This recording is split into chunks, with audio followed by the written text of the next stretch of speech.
அந்த பையன் 5ஆம் கிளாஸ் படிக்கிறான். என் பையன் பார்க்குறேன், அவன் பாட்டு படிக்கிறான். ஓம் சக்தி பராசக்தி திமுக ஒரு தீய சக்தின்னு படிக்கிறான். 5ஆம் கிளாஸ் படிக்கிறான் என் பையன். விஜயோட தாக்கம் இதுதான், விஜயனுடைய தாக்கங்கிறேன். இதைத்தான் திமுகவோ அண்ணா திமுகவோ புரிஞ்சு கொள்ள மறுக்கிறாங்க. The Fire Media presents the Journalist Summit 2026. Title sponsor Best Money Gold. பழைய தங்க வெள்ளி நகைகளுக்கு நல்ல விலை கொடுக்கும் சிறந்த நிறுவனம் Best Money Gold. Powered by Dr. Srivarma's Vajika for Men's Wellness. Salem VS Biryani, Art of Biryani Perfector. Venue partner Shankar IAS Academy. Refreshment partner Ashwin Sweets and Snacks. இன்னைக்கு ஆன்டி இன்கமன்சின்னு ஒன்று உருவாக்குனதுல எடப்பாடி பழனிசாமி அவர்களோட விஜய்க்கு பெரிய பங்களிப்பு இருக்கு. இங்கே தமிழ்நாடு பூரா அவர் பயணம் போனார் மேடம். மக்களை காப்போம், தமிழகத்தை மீட்போம்னு போனார். அங்கே அவ்வளத்துலேயும் போய் அவர் வெறுப்பை விதைச்சிட்டாருன்னா, பாட்டிலுக்கு 10 ரூபா பாலாஜின்னு ஒரு பாட்டை பாடி விஜய் அதை உருவாக்கிட்டு போயிட்டார். பாட்டிலுக்கு 10 ரூபா, பாட்டிலுக்கு 10 ரூபா. திமுக அதிமுக ரெண்டுமே விஜயை ரொம்ப குறைத்து மதிப்பிடுறாங்க. குறைத்து மதிப்பிடுறாங்க நீங்க நினைக்கிறீங்களா? ஏன்னா இப்போ அட்டாக் ரொம்ப அதிகமாக தான் இருக்குங்கிறத பார்க்க முடியுது. அவர் நான் திமுகவில் பொறுப்பில் இருக்கேன் அப்படின்னாரு. யாரெல்லாம் விஜய் ஓட்டு நான் லிஸ்ட் வச்சுருக்கேன், இந்த லிஸ்ட் வச்சு என்ன செய்வீங்க அப்படின்னு. எலெக்ஷனுக்கு முந்தின நாள் எங்களுக்கு பாட்டில் வரும், கரெக்டாக அந்த பசங்களுக்கு பாட்டில் கொடுத்து ஓட்டு போடாமல் தூங்க வச்சிருவேன். ஒருவேளை அவருக்கு ஸ்டார் வேட்பாளர்கள் கிடைச்சிட்டாங்கன்னா மொத்த களமும் மாறிடும். பட் அங்கே ஸ்டார் வேட்பாளர்கள் இல்லாமல் இருக்கிறது ஒரு பெரிய ஒரு மைனஸாக இருக்கும். ஒரு பெரிய தாக்கத்தை ஏற்படுத்துவார். நான் சொல்கிற தாக்கம் என்பது 10 முதல் 15% தாக்கத்தை ஏற்படுத்துவார். நான் பார்க்குறவங்கலாம் விஜய் அவர்களுக்கு தான் ஓட்டு போடுவேன்னு சொல்கிறாங்கன்னு எல்லாருமே சொல்கிறாங்க. ஆனால் அவர் ஜெயிப்பாருன்னு நான் சொல்ல மாட்டேன் அப்படிங்கிறாங்க, சொல்கிறாங்க. இங்கே ஒரு முரண்பாடு இருக்கிறதையே நான் பார்க்குறேன். ஆனால் சொன்னால் பல பேர் நம்புவாங்களான்னு தெரியாது. ரஜினி படத்துக்கு டிக்கெட் கிடைக்கும், பட் விஜய் படத்துக்கு டிக்கெட்டே எங்களுக்கு கிடைக்காது. ரசிகர் கூட்டம் அரசியல் மயப்படலை, இப்படி தான் திமுக அதிமுகவுக்கான புரிதல் இருந்துச்சு. பட் நான் கிரவுண்டில் போய் பார்த்த வரையில் மேடம், கத்தோலிக்க கிறிஸ்தவர்கள் அதிகமாக இருக்கக்கூடிய பகுதி. பட் அந்த ஏரியாவில் போய் பார்த்தா அப்படியே டிவிக்கேவாக மாறிடுறாங்க. The Fire Media presents the Journalist Summit 2026. Title sponsor Best Money Gold. Powered by Srivarma Vajika, Salem VS Biryani. Venue partner Shankar IAS Academy. Refreshment partner Ashwin Sweets and Snacks. என்னன்னா 2026 election எப்படிப்பட்ட ஒரு எலெக்ஷனாக இருக்கும்? இது வித்தியாசமான எலெக்ஷனா இல்லை ரெகுலராக நடக்கும்? அதெல்லாம் ஒன்றும் இல்லைங்க, எந்த வித்தியாசமும் இல்லை. அப்படியா? எப்படி எடுத்துக்கலாம் அந்த எலெக்ஷனை? நிச்சயமாக இது ஒரு மாறுபட்ட தேர்தல் தான். இதற்கு முன்னாடி நம்ம பார்த்த எல்லா தேர்தலையும் விட ரொம்ப குறிப்பாக இந்த ஜென்சி தலைமுறைன்னு சொல்லக்கூடிய இளைய தலைமுறை தீர்மானிக்கக்கூடிய தேர்தல். இதற்கு முன்பு இதே மாதிரியான ஒரு தாக்கம் இருந்துச்சு. அது ரொம்ப குறிப்பாக நீங்கள் பார்த்தீங்கன்னா 2006 சட்டமன்ற தேர்தல், விஜயகாந்த் அரசியல் கட்சியில் முதல்ல வருகை தந்திருந்தார். இப்போ இங்கே இருக்கிறவங்களாம் ரொம்ப அறிவார்ந்த ஆடியன்ஸ் நிறைய இருக்காங்க. ஐஏஎஸ் அகாடமியில் படிக்கிறவங்க, டிஎன்பிசி படிக்கிறவங்க இருக்காங்க. பட் இதே மாதிரியான ஜென்சி தலைமுறையில் யங்ஸ்டர்ஸில் ஒரு பக்கம் இது மாதிரி அறிவார்ந்த ஆளுமைகள் இவர்கள் நிரம்பி இருக்கக்கூடிய தேர்தலும் இந்த தேர்தல் சந்திக்க போகுது. பட் நான் 2006 நம்ம விஜயகாந்த் அவர்களுடைய அரசியல் வருகையை நீங்கள் பார்த்தீங்கன்னா, நிறைய யங்ஸ்டர்ஸ் கிட்டத்தட்ட ஒரு முதல் தேர்தலே 8% ஓட்டு எடுத்தார். தேர்தல் ஆணையத்தால் ஒரு அரசியல் கட்சி அங்கீகரிக்கப்படணும்னா 8% ஓட்டு வேணும். அவருடைய முதல் தேர்தலே அந்த இடத்துக்கு போனதுக்கு காரணமே இளைய தலைமுறை அவர் ஈர்த்தது தான். அதே மாதிரி தான் இப்போ விஜய் சாதாரண சக்தியே கிடையாது. நீங்கள் வெளியிலேருந்து பார்க்குறவங்களுக்கு இப்போ ஒரு எடப்பாடி பழனிசாமி அவர்களுக்கோ ஒரு மு க ஸ்டாலின் அவர்களுக்கோ விஜய் ஒரு நடிகராக தெரியலாம். பட் நான் கிட்டத்தட்ட ஒரு 10 ஆண்டுகளாக இதற்கு முன்பு நான் ஹிண்டு போன்ற நிறுவனங்களை வேலை செய்கிறப்ப சினிமா ரிவ்யூ எழுதியிருக்கேன். அந்த சினிமா ரிவ்யூனா உங்களுக்கு தெரியும், நம்ம முதல் நாள் முதல் காட்சி பார்த்துட்டு நம்ம அப்படியே பேப்பரில் எழுதுறது. நீங்கள் இன்றைக்கெல்லாம் யூடியூப்பில் நிறைய பேர் ரிவ்யூ சொல்லுவாங்க, காலைல ஃபஸ்ட் ஷோ பார்த்துருவாங்க. பட் நான் எப்படி பார்ப்பேன்னா, கிட்டத்தட்ட கேரளாவில் போய் பார்ப்பேன். ஏன்னா நான் கன்னியாகுமரியில் இருக்கேன். எங்கள் ஊர்லேருந்து திருவனந்தபுரம் அந்த பார்டருங்கிறது ஒரு 80 கிலோமீட்டர் தான். அங்கே 5 மணிக்கே படம் வந்துடும். இங்கெல்லாம் 9 மணி 11 மணி சிறப்பு காட்சி அனுமதி இல்லைன்னு ஓடும். அப்போ நீங்கள் என்னன்னு பார்த்தீங்கன்னா, விஜய் படத்துக்கு டிக்கெட் கிடைக்காது. ஆனால் சொன்னால் பல பேர் நம்புவாங்களான்னு தெரியாது. ரஜினி படத்துக்கு டிக்கெட் கிடைக்கும். ஆனால் வெளியிலேருந்து பார்க்குறவங்க நினைப்பாங்க ரஜினி படத்துக்கு தானே டிக்கெட் கிடைக்காது அப்படின்னு. பட் விஜய் படத்துக்கு டிக்கெட்டே எங்களுக்கு கிடைக்காது. அந்த அளவுக்கு ரொம்ப இதாக இருக்கும். அப்போவே விஜய் மக்கள் இயக்கம் அவங்கள்ட்டெல்லாம் சொல்லி வச்சு டிக்கெட் வாங்கி தான் படத்துக்கு ஃபஸ்ட் ஷோ பார்க்குறதுனா அப்படி ஒரு குதிரை கொம்பான விஷயமா இருக்கும். பட் அந்த நடிகர் களத்துக்கு வந்திருக்கிறார். நம்ம அப்படி தான் பொருத்தி பார்க்கணும். விஜயகாந்த் களத்துக்கு வந்திருந்தார். விஜயகாந்த் 8.35 எடுத்தார். இந்த இடத்துல இன்னொரு விஷயம் இருக்குது. விஜயகாந்த் நம்பர் 1 இருந்து வரல. விஜயகாந்த் அரசியலுக்கு வந்த புதிதில் உங்களுக்கு ரஜினியும் இருந்தார், சினிமா துறையில் கமலஹாசனும் இருந்தார். அப்போ விஜயகாந்த் அவர்களுக்கு இணையான நடிகர் தான், நான் குறைத்து மதிப்பிடலை. பட் ஆனால் விஜய் அப்படி இல்லை. விஜய் வேறு ஒன்று. அதை அவர்கள் உணர்வதற்கு ஒரு தேர்தல் முடிவு காரணமாக இருக்கும். அதுக்காக விஜய் வெற்றி பெற்று விடுவார், விஜய் ஜெயிச்சிருவார் அப்படி சொல்லலை. விஜயனுடைய தாக்கம் இந்த தேர்தலில் நினைத்து பார்க்க முடியாத அளவுக்கு இருக்கும். அவர் தான் நீங்கள் இப்போ தொகுதியில் நம்ம நல்லா பார்த்தீங்கன்னா, ஒரு முன்னாள் அமைச்சர் மோதுவாங்க, ஒரு சிட்டிங் மினிஸ்டர் மோதுவார், ஒரு மாவட்ட செயலாளர் இருப்பார், ஒரு பெரிய நகர செயலாளர் இருப்பார். அவங்களுக்குலாம் அறிமுகம் இருக்கும், கிரவுண்டில் நல்ல அறிமுகம் இருக்கும். கிட்டத்தட்ட நீண்ட காலமாக அவங்க வந்து கிரவுண்ட் ஒர்க் பண்ணியிருப்பாங்க. ஏதோ ஒரு வகையில் மக்களோடு அவங்களுக்கு பரிச்சயம் இருக்கும். அந்த ஒரு இடம் தான் விஜய் அவர்களுக்கு ஒரு நெருடலான இடம். ஒருவேளை அவருக்கு ஸ்டார் வேட்பாளர்கள் கிடைச்சிட்டாங்கன்னா மொத்த களமும் மாறிடும். பட் அங்கே ஸ்டார் வேட்பாளர்கள் இல்லாமல் இருக்கிறது வந்து ஒரு பெரிய ஒரு மைனஸாக இருக்கும். பட் அதை தாண்டி விஜய் இருக்கிறதனுடைய சக்தியை இந்த தேர்தல் காட்டுவாங்க. அந்த வகையில் இது மாறுபட்ட தேர்தல் தான். நீங்க சொல்றீங்களோ ஸ்டார் வேட்பாளர்கள், அவர் சொல்றாரு அவர் தான் எல்லா இடத்துலையும் நான் இருக்கிறேன்னு நினைச்சு ஓட்டு போடுங்க. ஏன்னா இதே விஷயத்த வந்துட்டு எங்க பார்த்துருக்கோம் அப்படின்னா, திரு எம்ஜிஆர் அவர்கள் வந்து உள்ள வரும்பொழுதும் அவர் கூடவே பெருசா வந்து இது மாதிரிலாம் யாரும் இல்லை, அவர் எப்படி ஜெயிச்சாரு, அவருடைய முகத்துக்காக தான் வந்துட்டு இந்த வாக்குகள்லாம் விழுந்தது அப்படிங்கிறத பார்க்க முடியுது. ஸோ அப்படி ஒரு கம்பாரிசன் அங்கே வைக்கிறாங்க இல்லையா, அது வந்து நம்ம எப்படி எடுத்துக்கலாம்? அந்த இடம் ரொம்ப முக்கியமான ஒரு இடம். நீங்கள் கேட்குறது மாதிரி எம்ஜிஆர் அவர்கள் வந்து கட்சி ஆரம்பித்தோன்னே உங்களுக்கு நினைவில் இருக்கலாம், இன்றைக்கி அதிமுகவினுடைய கிட்டத்தட்ட மாநில அளவில் அவைத்தலைவராக இருப்பவர் தமிழ் மகன் ஹுசேன், குமரி மாவட்டத்தை சேர்ந்தவர். முதல் மாவட்ட செயலாளராக அவர் கன்னியாகுமரியில் நியமிக்கப்பட்டார். கன்னியாகுமரி மாவட்டத்தில் மொத்த இஸ்லாமியர்களுடைய ஓட்டு சதவீதமே 1% கீழே தான். அதுதான் எம்ஜிஆர். நீங்கள் ஒரு ஊர் இருக்குது, ஒரு தெரு இருக்குது, அந்த தெருவில் யார் மெஜாரிட்டியோ அந்த ஜாதியிலேருந்து மாவட்ட செயலாளர் போடணும்னு இன்றைக்கி அரசியல் கட்சிகள் மாறிட்டாங்க. நீங்கள் தமிழ்நாட்டில் எந்த மாவட்டம் இன்றைக்கி எடுத்தாலும் திமுக அதிமுகவில் மாவட்ட செயலாளர் யார் இருப்பாங்கன்னா அந்த ஊரில் யார் மெஜாரிட்டியோ, எந்த சமூகம் அதிகமாக இருக்கோ அவங்கள வந்து வேட்பாளராக போடுவாங்க. பட் எம்ஜிஆரோட வேலை அப்படிங்கிறது நீங்கள் கேட்டதை போல் அவர் மாவட்ட செயலாளர்கள்லேருந்தே மாற்றத்தை கொண்டு வந்தார். நீங்கள் அதனால தான் அவர் பார்த்தீங்கன்னா தமிழ் மகன் ஹுசேன் வந்து அப்போ டிரைவர், சாதாரண பஸ் டிரைவர், அனைத்துலக எம்ஜிஆர் ரசிகர் மன்றம்னு ஒரு மன்றம் வைத்திருந்தார்.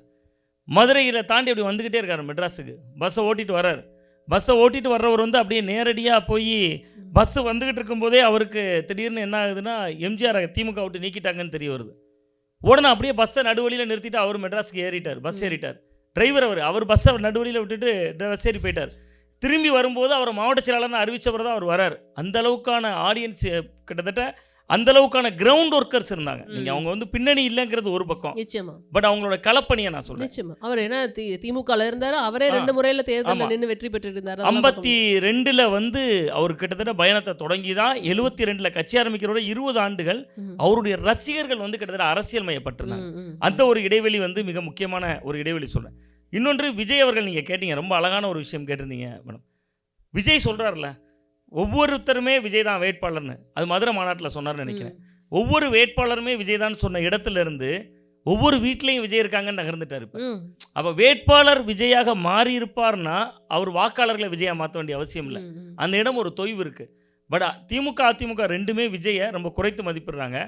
ஒருவேளை அவருக்கு ஸ்டார் வேட்பாளர்கள் கிடைத்து விட்டால் சில தொகுதிகளில் வெற்றி பெறுவது கூட வாய்ப்பு இருக்கும். ஆனால் ஸ்டார் வேட்பாளர்கள் கிடைக்கணும். குறைத்து மதிப்பிடுறாங்க நீங்க நினைக்கிறீங்களா? ஏன்னா இப்போ அட்டாக் ரொம்ப அதிகமாக தான் இருக்குங்கிறத பார்க்க முடியுது. இல்லை, இவர் திட்டுறதுனால திருப்பி திட்டுறாங்க, இல்லைன்னா கொஞ்சம் குறைத்து தான் மதிப்பிட்டு இருந்தாங்க. ஏன்னா அவங்க ரசிகர் கூட்டம், அரசியல் மயப்படலை, இப்படி தான் திமுக அதிமுகவுக்கான புரிதல் இருந்துச்சு. பட் நான் வந்து கிரவுண்டில் போய் பார்த்த வரையில் மேடம், இப்போ கன்னியாகுமரி மாவட்டம்லாம் ஒரு உதாரணத்துக்கு நீங்கள் எடுத்துக்கிட்டிங்கன்னா கத்தோலிக்க கிறிஸ்தவர்கள் அதிகமாக இருக்கக்கூடிய பகுதி, கடற்கரைகளில் மீனவர் சமூகம் ரொம்ப அதிகமாக இருப்பாங்க. அங்கெல்லாம் திமுகவுக்கு இயல்பாகவே ஓட்டு விழக்கூடிய ஒரு கல்ச்சர் அதிகமாக இருக்கும். பட் அந்த ஏரியாவில் போய் பார்த்தா அப்படியே டிவிகேவாக மாறியிருக்காங்க. நான் வந்து தொடர்ச்சியாக எங்கள் குமரி மாவட்டத்தில் சில அமைப்புகளில் பேச போவேன். அது கிறிஸ்டின் அமைப்பாக இருக்கலாம், இந்து அமைப்புகளாக இருக்கலாம், இஸ்லாமிய அமைப்பாக இருக்கலாம். அரசியல் பயிலரங்கங்களுக்கெல்லாம் போகிறது வழக்கம். அண்மையில் ஒரு ஃபாதர், அங்கே ஃபாதர்ஸ் கொஞ்சம் ரொம்ப ஆக்டிவாக இருப்பாங்க. ஒரு ஃபாதர் கிட்டத்தட்ட ஒரு 40-50 பேரை ஒரு கடற்கரையிலேருந்து அழைச்சிட்டு வந்து மாணவர்களை, இளைஞர்களை உட்கார வச்சுருக்கிறார். எல்லாம் ஒரு 18 வயசுலேருந்து 30 வயசுக்குள்ளே இருக்காங்க. அப்போ நான் திடீர்னு அந்த இதில் பேசிக்கிட்டே இருக்கேன், கேட்குறேன் அரசியலை பற்றி என்ன நினைக்கிறீங்க, என்ன புரிதல், என்ன இதெல்லாம் பேசிகிட்டே இருக்கும்போது ஃபாதருக்கு ஒரு ஃபோன் வருது. கொஞ்சம் நேரம் பேசிட்டு வந்துடுறேன், டயசிஸ்லேருந்து கால் வருதுன்னு வெளியே போகிறார். அந்த நேரத்தில் சும்மா கேட்குறேன், ஏன்னா ஃபாதர் இருக்கும்போது பேச மாட்டாங்க, ரொம்ப திறந்த மனதோடு பேச மாட்டாங்க. ஏன்னா பெரும்பான்மையான ஃபாதர்கள் இடதுசாரி சிந்தனையாளராக இருப்பாங்க. அது இல்லைன்னா திமுக ஐடியாலஜியில் இருப்பாங்க. அது ஏன்னா பாஜக எதிர்ப்பு, பாஜக என்பதனால ஒரு எதிர்ப்புனால இருப்பாங்க. அப்புறம் அந்த 40-50 பேர் இருக்காங்க அந்த இடத்துல. நான் கேஷுவலாக கேட்குறேன், யாருக்கு உங்களை ஈர்க்கிறாங்க, எந்த அரசியத்தில் இருக்கிறாங்க? முழுக்க கத்தோலிக்க கிறிஸ்தவர்கள் இருக்கக்கூடிய அந்த இதில் 40 பேர் 32 பேர் விஜய்னு கை தூக்குனாங்க. எனக்கு ரொம்ப ஆச்சரியமாக இருந்துச்சு. இந்த இடம் தான் திமுகவுக்கு ரொம்ப ஆபத்தை தரக்கூடிய இடம். நீங்கள் வந்து இந்த ஓட்டு எல்லாமே பாஜக உள்ளே வந்துடும், பாஜக மீதான ஒரு பயத்தை உருவாக்கி திமுக சேவ் பண்ணியிருந்த ஓட்டு. அண்ணா திமுகவை இது பாதிக்குமான்னு கேட்டால், ஆளுங்கட்சிக்கு எதிரான மனநிலை கொண்டவர்கள்லாம் அதிமுகவுக்கு தானே போடணும். நீங்கள் 2006, 2011 நான் லா காலேஜ் ஸ்டூடெண்ட், அப்போ சட்டக்கல்லூரி படிச்சுட்டு இருந்தேன். திருநெல்வேலி கவர்மெண்ட் லா காலேஜில் படித்தேன். திமுக இளைஞரணி மாநாடு அதே திருநெல்வேலியில் தான் நடக்குது. தாமிரபரணி ஆறு இருக்கும், அந்த ஆற்றுக்கு மேலே பார்த்தீங்கன்னா அப்படியே ட்ரெயின் போகும். தாமிரபரணி ஆற்றுக்கு மேலே ரயில் போகுது. கீழே அப்படியே கொத்து கொத்தாக, நீங்கள் திருநெல்வேலிக்கார நண்பர்கள் இருந்தாங்கன்னா, இங்கே மாணவர்கள் இருந்தாங்கன்னா தெரியும், அப்படி கீழே கொத்து கொத்தாக மனித தலைகளாக குளிக்கிறாங்க. எல்லார் கையிலையும் திமுக கொடியெல்லாம் இருக்குது, அங்கங்கே கொடியை கட்டி வச்சுருக்காங்க. என் கூட ட்ரெயினில் போகிறவர் சொல்கிறாரு, இனிமேல் அண்ணா திமுகவே முடிஞ்சு போச்சு. அங்கே பாருங்கள் 2007 நினைக்கிறேன், அதான் முதல்ல திமுக நடத்தின இளைஞரணி மாநாடு. நான் லா காலேஜ் ஸ்டூடெண்ட் திருநெல்வேலியில். அப்போ அவர் சொல்கிறாரு, கூட்டத்தை பாருங்கள் எவ்வளோ கடல் அலை மாதிரி குளிக்கிறாங்க தாமிரபரணி ஆற்றுல. அன்றைக்கி மீட்டிங் காலையில் எங்கெங்கேயோ மதுரையிலேருந்து திருச்சியிலேருந்து மெட்ராஸ்லேருந்து வந்தவங்களாம் அந்த ஆற்றுல குளிக்கிறாங்க. எங்கே பார்த்தாலும் மனித தலைகள் தான். இனிமேல் அண்ணா திமுகவே சோழி முடிஞ்சுருந்தாங்க. ஆனால் 2011 என்ன நடந்துச்சுன்னா திமுக எதிர்கட்சியாக கூட வர முடியல. காரணம் என்னென்னா, அன்றைக்கி நான் அந்த அந்த அந்த உதாரணத்தை தான் சொல்ல வரேன். அன்னைக்கு ஆளுங்கட்சி மீது அதிருப்தி எப்படி உருவாச்சுன்னா, கடுமையான மின்வெட்டு. வீட்டில் இருக்கிறவங்களாம் எப்படியாவது போய் ஓட்டு போடணும்னு நினைக்கிற ஒரு ஆன்டி இன்கம்பன்சி பயங்கரமாக இருந்துச்சு. மின்வெட்டு பயங்கரமாக இருந்துச்சு.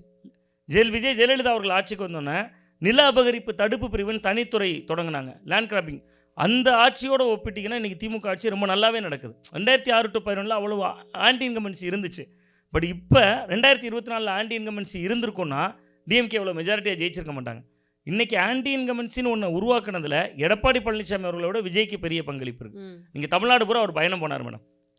மக்களை காப்போம், தமிழகத்தை மீட்போம்னு போனார். கிட்டத்தட்ட எல்லா ஊருக்கும் போனார். கிட்டத்தட்ட 180 தொகுதிகள் ஏதோ முடிச்சிருக்காங்க. அங்கே அவ்வளோத்துலேயும் போய் அவர் வெறுப்பை விதைச்சிட்டாரான்னா, பாட்டிலுக்கு 10 ரூபா பாலாஜின்னு ஒரு பாட்டை பாடி விஜய் அதை உருவாக்கிட்டு போயிட்டார். நான் சொல்கிறேன், இது உள்ளரங்கனால நீங்கள் வீடியோ வரும், இருந்தாலும் எனக்கு தெரியும், பிரச்சனை இல்லை. நான் இருந்தாலும் ஒரு மிக முக்கியமான தகவல் சொன்னேன். என் பையன் 5ஆம் கிளாஸ் படிக்கிறான் மேடம். 5ஆம் கிளாஸ் படிக்கிற பையன் ஒரு ஹிந்து மேனேஜ்மெண்ட் ஸ்கூலில் படிக்கிறான். வேனில் வருவான், ஸ்கூல் வேனில் வருவான். வீட்டுக்கு வந்த உடனே என் பையன், நான் இந்த இடம்லாம் ஏன் வெளிப்படையாக சொல்கிறேன்னா, திமுக நண்பர்கள் கவனித்து சரி செய்ய வேண்டிய இடம் இது அப்படிங்கிறதுக்காகவும் சொல்கிறேன். அந்த பையன் 5ஆம் கிளாஸ் படிக்கிறான். என் பையன் வீட்டுக்கு வந்தோன்னா, என் பொண்ணுக்கு 2 வயசு ஆகுது. 2 பேரும் சேர்ந்து ஆடிக்கிட்டு இருக்காங்க, டான்ஸ் ஆடுறாங்க. நான் என்னடா இவன் ஆடுறான், உற்சாகமாக 2 பேரும் ஆடுறாங்களேன்னு பையன் கிட்ட போய் பார்க்குறேன். அவன் பாட்டு படிக்கிறான், ஓம் சக்தி பராசக்தி திமுக ஒரு தீய சக்தின்னு படிக்கிறான். 5ஆம் கிளாஸ் படிக்கிறான் என் பையன். விஜயோட தாக்கம் இதுதான், விஜயனுடைய தாக்கங்கிறேன். இதைத்தான் திமுகவோ அண்ணா திமுகவோ புரிஞ்சு கொள்ள மறுக்கிறாங்க. அடுத்த தலைமுறைக்குள்ளே வேறு ஒன்றை விதைக்கிறார் விஜய். இங்கே விஜய் ஐடியாலஜியெல்லாம் பேசுகிறாரா, கருத்தாளமாக அதை பேசுகிறாரா, உள்வாங்கி பேசுகிறாரா, ஸ்கிரிப்டை பேசுகிறாரா, எழுதி கொடுத்து பேசுகிறாரா, மாதிரிலாம் ரெண்டாவது. பட் அது ஒரு ஜெனரேஷனுக்குள்ளே போய் நுழையுதில்ல. அந்த இடம் திமுக அதிமுக கவனிக்க வேண்டிய இடம் அப்படிங்கிறத சொல்கிறேன். பட் அதுக்குள்ளே ஒரு ஐடியாலஜியோ ஒரு தெளிவான சிந்தனையோ இருந்துச்சுன்னா அது இன்னுமே பெரிய தாக்கத்தை உருவாக்கிடும். பட் அந்த இடம் நான் முரண்படுறேன் விஜய் அவர்களோட. இந்த மாதிரியான சில விஷயங்கள் இந்த தேர்தலில் ஒவ்வொரு தொகுதியை பொறுத்தும் மாறுங்கிற முடிவு. நான் அந்த ஒன்று தான் நான் திரும்பி சொல்கிறேன் மேடம். நீங்கள் ஒரு தொகுதியில் திமுக தொகுதி, இது அண்ணா திமுக தொகுதி நீங்கள் ஃபிக்ஸ் பண்ணியிருப்போம். நம்ம கிட்டத்தட்ட இந்த தொகுதியில் நீண்ட காலமாக திமுக தான் ஜெயிச்சிருக்கு. 10 தடவை நம்ம அந்த ரிப்போர்ட்டிங்கில் ஒரு நாலேஜ் உண்டு. என்ன பண்ணணும், ஒரு தொகுதியை பற்றி எழுதுகிறப்ப தொகுதியில் 14 முறை நடைபெற்ற தேர்தல்களில் 7 முறை திமுக, 3 முறை அதிமுக அல்லது 6 முறை அதிமுக அப்படி எழுதுவோம். பட் இந்த தேர்தல் எப்படி ஆக போகுதுன்னா, வலுவான வேட்பாளர்கள் இருக்கக்கூடிய தொகுதியில் தான் சின்னம் பெரிதாக நிற்க போகுது. மற்ற தொகுதிகளில் விஜய் ஒரு பெரிய தாக்கத்தை ஏற்படுத்துவார். நான் சொல்கிற தாக்கம் என்பது 10 முதல் 15% தாக்கத்தை ஏற்படுத்துவார். நான் பார்க்குறவங்கலாம் விஜய் அவர்களுக்கு தான் ஓட்டு போடுவேன்னு சொல்கிறாங்கன்னு எல்லாருமே சொல்கிறாங்க. யாருமே அதை மறுக்கவே இல்லை. யாரும் இல்லைன்னு சொல்லவே கிடையாது. ஆனால் அவர் ஜெயிப்பாருன்னு நான் சொல்ல மாட்டேன் அப்படிங்கிறாங்க. ஆனால் இங்கே பெரும்பான்மையான மக்கள் இதுதான் சொல்கிறாங்கன்னு சொல்கிறாங்க. இங்கே ஒரு முரண்பாடு இருக்கிறதையே நான் பார்க்குறேன். இல்லை நிச்சயமாக அது ஏன் வெற்றியாக மாறாது அப்படின்னு சொல்கிறேன்னா, தேர்தல் வேற ஒன்றும் இல்லை. நீங்கள் எப்படி சொல்கிறதுன்னா, இப்போ ஒரு சின்ன எக்ஸாம்பிள், தமிழ்நாடு ஃபுல்லாக ஒரு 12,000 கிராம ஊராட்சிகள் இருக்குது மேடம். சரியாக சொல்லப்போனால் 12,345 நினைக்கிறேன். இந்த கிராம ஊராட்சிக்கெலாம் ஒரு பிரசிடெண்ட் இருக்காங்க. நீங்கள் ஏன் விஜயால் ஜெயிக்க முடியாதுங்கிறத நான் சொல்கிறேன். 12,000 கிராம ஊராட்சிகள்லையும் 12,000 பஞ்சாயத்து தலைவர்கள் இருக்காங்க. தமிழ்நாட்டில் 8 மாவட்டங்களை தவிர மித்த இடங்களில் இப்போ பதவி காலமும் முடிஞ்சு போச்சு. இந்த பஞ்சாயத்து தலைவர்களை நீங்கள் விஜய் சொல்கிறார்ல, ஒவ்வொரு வேட்பாளரும் விஜய் தான், ஒவ்வொரு வீட்லேயும் விஜய் இருக்காங்க அப்படின்னு சொல்கிறார்ல, அதை விட வலுவானவங்க யாருன்னா இந்த கிராம பஞ்சாயத்து தலைவர்கள். ஏன்னா கிராம ஊராட்சிகளில் தான் 100 நாட்கள் வேலைவாய்ப்பு திட்டம்னு ஒன்று இருந்துச்சு. அது இப்போ 125 நாட்களாக உயர்ந்திருக்கு. அரசியல் மயமாக அதை பேசினா திமுக அது நடக்காது இனிமேல்னு சொல்கிறாங்க. அண்ணா திமுக நாங்கள் 150 நாட்களாக மாற்றோம்னு சொல்கிறாங்க. அதை மையப்படுத்தி ஒரு அரசியலும் போயிட்டுருக்கு. பாஜக 125 நாட்களாக ஆக்கிட்டோங்கிறாங்க. இந்த 100 நாட்கள் வேலை திட்டம் இருக்குல்ல மேடம், இந்த வேலை திட்டத்தில் யார் பணியாளர்னு தீர்மானிக்கிறது யாருன்னா உங்கள் ஊர் பிரசிடெண்ட், சாதாரண கிராம பஞ்சாயத்து தலைவர். அவருக்கு சில அதிகாரங்கள் இருக்குது. 2,000 ரூபா தான் அவருக்கு சம்பளம் வளர்த்துக்கும். ஆனால் அந்த பஞ்சாயத்து தலைவர் என்ன செய்வார்னா, இந்த 100 நாள் வேலையில் இவங்க இடம்பெறலான்னு ஒரு லிஸ்ட்டு தருவார். வாரத்துக்கு ஒரு நாள் வியாழக்கிழமை அவங்களுக்கு சம்பளம் 365 ரூபா கொடுக்குறாங்க.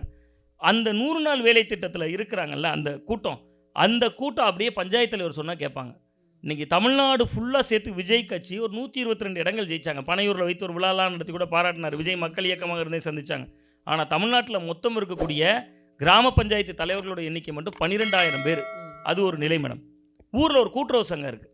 நீங்கள் ஊரில் போனீங்கன்னா உங்கள் ஊரில் ஒரு கூட்டுறவு சங்கம் இருக்கும். அந்த கூட்டுறவு சங்கத்தில் ஒரு எலெக்ஷன் வைத்து நடத்தின ஒரு பாடி இருப்பாங்க, ஒரு சேர்மன் இருப்பாங்க, போர்டு மெம்பர்ஸ் 12 பேர் இருப்பாங்க. இதில் இருக்கிறதெல்லாம் யாருன்னா திமுக அதிமுகக்காரங்க. இவங்க என்ன செய்வாங்கன்னா, நீங்கள் மகளிர் சுயஉதவி குழு வச்சுருப்பீங்க, ஊரில் ஒரு மகளிர் சுயஉதவி குழு இருக்கும். அந்த குழுவில் இருக்கக்கூடிய திடீர்னு ஒரு யசோதான்னு ஒரு அம்மா குழு வச்சுருப்பாங்க. அந்த யசோதாவை கூப்பிடுவாங்க, வாங்க யசோதா போவாங்க. யசோதா போவாங்க. உங்கள் குழுவில் எத்தனை பேர் இருக்காங்க? 12 பேர் இருக்காங்க. இன்னும் 8 பேரை குழுவில் சரி 20 பேர் ஆக்கு, ஆளுக்கு 10,000 லோன் தரேன். 20 பேருக்கு சேர்த்து கிட்டத்தட்ட அந்த ஆளுக்கு 10,000 வச்சு 2 லட்ச ரூபா லோன் சேங்ஷன் ஆயிரும். 6 மாதத்துக்கு கட்ட வேண்டாம். 6 மாதத்துக்கு அப்புறம் வட்டி கிடையாது, அசல் மட்டும்தான் கட்டணும். இதெல்லாம் கவர்மெண்ட் ஸ்கீம்ஸ். இதை சரியான முறையில் செஞ்சு சேர்மனாக இருக்கிறது, கூட்டுறவு வங்கிகளில் இருக்கிறது, தலைவர் நிர்வாகக்குழுவில் இருக்கலாம் திமுக அதிமுகக்காரங்க. இந்த இப்போ யசோதாக்கு தேர்தல் வரும்ல, சட்டமன்ற தேர்தல் வரும்போது இந்த யசோதா அடிப்பாங்க. அவங்க ஏக்கா யசோதாக்கா எங்கே இருக்குக்கா? நான் வீட்டில் இருக்கேன். நீ ரெட்டை இலைக்கு ஓட்டு போட்டிருக்கா, கூட்டுறவு கடனை பூரா தள்ளுபடி செஞ்சுருவேன்னு அவர் அறிக்கை விட்டார். 10 வாக்குறுதியில் ஒரு வாக்குறுதி சொல்லிட்டாரு. அதே யசோதாக்காவுக்கு ஒரு திமுகக்காரர் அடிப்பார். நீ பார்த்தியாக்கா, போன தடவை யார் ஆட்சிக்கு வந்தோன்னு நாங்கள் கூட்டுறவு கடனை தள்ளுபடி செஞ்சோமா? இந்த இடத்துல விஜய் காணாமல் போயிடுவார். நீங்கள் இப்போ களத்தில் இருக்கோம், விஜய் இப்போ ரொம்ப ஆக்டிவாக இருக்கும். இவ்வளவையும் தாண்டி அவர் 15% எடுப்பாருங்கிறது என்னோட நம்பிக்கை. ஒன்று. இன்னொன்று மிக மிக முக்கியமாக, தேர்தல் அப்படிங்கிறது ஜனநாயக திருவிழா, அதில் எந்த சந்தேகமும் இல்லை. தேர்தல்லாம் எல்லாம் கலந்தது. அதில் ரொம்ப முக்கியமாக பணம் விளையாடும், பணநாயகம் ஒன்று. இன்னொன்று, நான் அண்மையில் இன்னொரு சேனலில் கூட பேசும்போது பதிவு செய்தேன் மேடம். ஒரு கிராமம், ஒரு சின்ன கிராமம், அந்த கிராமத்தில் ஒருத்தரை பார்க்குறப்ப அவர்கிட்ட பேசிக்கிட்டே இருக்கேன், யாருக்கு ஓட்டு, எங்கே ஸ்ட்ரென்த் என்ன இருக்குன்னொன்னே அவர் நான் திமுகவில் பொறுப்பில் இருக்கேன் அப்படின்னாரு கடைசியான்ட்ட. அதே உடனே அவர்கிட்ட கேட்டேன், சரி ஓகே உங்கள் ஏரியாவில் விஜய்க்கு எப்படி இருக்குது, விஜய் எப்படி தாக்கம் இருக்கும்னு. யாரெல்லாம் விஜய் ஓட்டுனா லிஸ்ட்டு வச்சுருக்கேன், இந்த லிஸ்ட்டு வச்சு என்ன செய்வீங்க அப்படின்னு. எலெக்ஷனுக்கு முந்தின நாள் எங்களுக்கு பாட்டில் வரும், கரெக்டாக அந்த பசங்களுக்கு பாட்டில் கொடுத்து ஓட்டு போடாமல் தூங்க வச்சுருவேனார். இது லாஜிக்காக ஜெயிக்க முடியுமா, இப்படி செய்ய முடியுமா, முடியாதாங்கிறதுலாம் வேறு விஷயம். பட் களம் இதுதான். திமுக எந்த அளவுக்கு அசுர பாய்ச்சல் நிகழ்த்துவாங்க, ஒரு கேஸ் அப்படிம்பாங்க, எத்தனை கேஸு இது வருதுங்கிறத பொறுத்து இருக்குது. வெற்றி தோல்வி அதெல்லாம் சார்ந்தது. விஜய் நினைக்கிற மாதிரி இங்கே ஒரு படம் வரும், படம் வந்தோன்னு ஆடியன்ஸ் அப்படியே கூட்டமாக போய் பார்ப்பாங்க. வீட்டுக்கு ஒரு விஜய் புறப்பட்டு வந்துடுவார். வீட்டுக்கு ஒரு விஜய் எங்கே புறப்பட்டு வருவார்னா ஜனநாயகன் பார்க்க வருவார். ஜனநாயக திருவிழாக்கு வருவாராங்கிறது ஒரு கேள்விக்குறியான ஒரு விஷயம்தான். பட் அதை தாண்டி விஜய் ஒரு தவிர்க்க முடியாத சக்தி.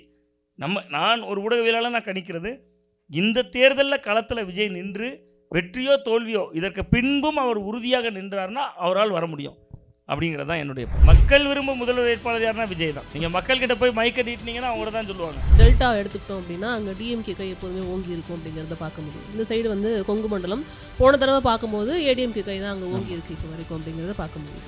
ஸோ இந்த தடவை இந்த இடத்துல காட்சிகள் மாறுறதுக்கு வாய்ப்பு. போன முறை டெல்டாலையும் சவுத்துலேயும் அதிமுக படுதோல்வி அடைஞ்சதுக்கு காரணம் டிடிவி தினகரன் அவர்.